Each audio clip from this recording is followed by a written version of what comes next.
સારોલી પોલીસને મોટી સફળતા મળી છે।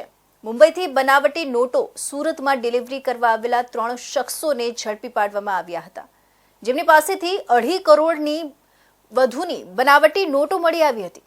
ભારતીય ચલણી નોટોની સાથે બનાવટી નોટો મૂકીને બેંક સહિતની જગ્યા પર છેતરપિંડી આચરવામાં આવતી હતી। આ ગેંગ દ્વારા રૂપિયાના બંડલની પહેલી અને છેલ્લી નોટ અસલી અને અંદર બનાવટી નોટ રાખતા હતા।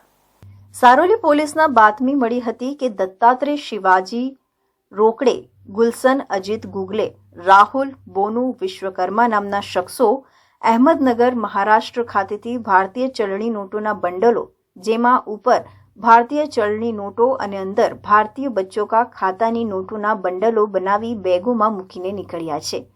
આ ત્રણેય અંત્રોલી ગામ 3 રસ્તાથી નિયોલ ચેકપોસ્ટ થઈ સુરત શહેર તરફ ચાલતા જનાર છે, જેથી પોલીસની ઓળખ છતી ન થાય તે રીતે નિયોલ ચેકપોસ્ટ ખાતે વોચમાં હતા।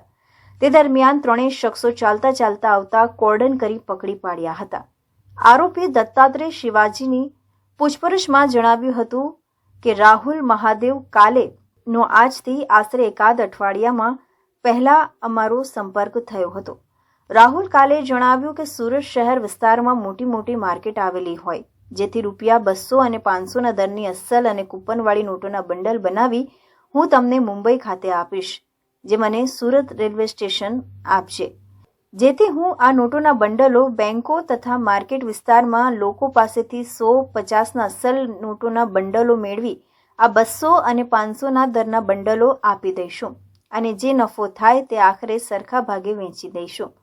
પ્લાન મુજબ ગત 13 ડિસેમ્બરના રાત્રે આશરે 9:30 વાગે રાહુલ મહાદેવ કાલે વિલેપાર્લે બસ સ્ટેશન મુંબઈ ખાતે આ નોટોના બંડલો ભરેલો બેગો આપી ગયો હતો, જે બેગો લઈ રાહુલ મહાદેવ કાલેને સુરત રેલવે સ્ટેશન ખાતે આપવા આવી હતી।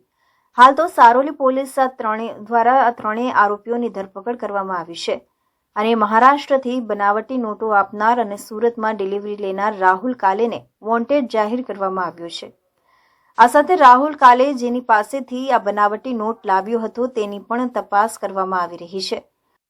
જે હકીકત આધારિત તપાસ દરમિયાન અને ચેકિંગ દરમિયાન 3 ઇસમોને આ કામે ઝડપી પાડવામાં આવેલ છે। ત્રણેયની ચેકિંગ કરતા તેઓના થેલામાંથી 500ના દરની નોટોના 43,000 નંગ, જેમાં ઉપર નીચેની 500ની સાચી નોટ, એ જ રીતે 200 રૂપિયાની નોટના 21 બંડલ, જેમાં ઉપર નીચેની 200ના દરની ભારતીય મુદ્રાની સાચી નોટ, એમ 86 નોટો 500ના દરની સાચી, તેમજ 42 નોટો 200ના દરની સાચી, તેમજ 3 મોબાઈલ, એમ કુલ 1,06,400 રૂપિયાનો મુદ્દામાલ ત્રણેય આરોપીઓ પાસેથી હસ્તગત કરવામાં આવેલો છે।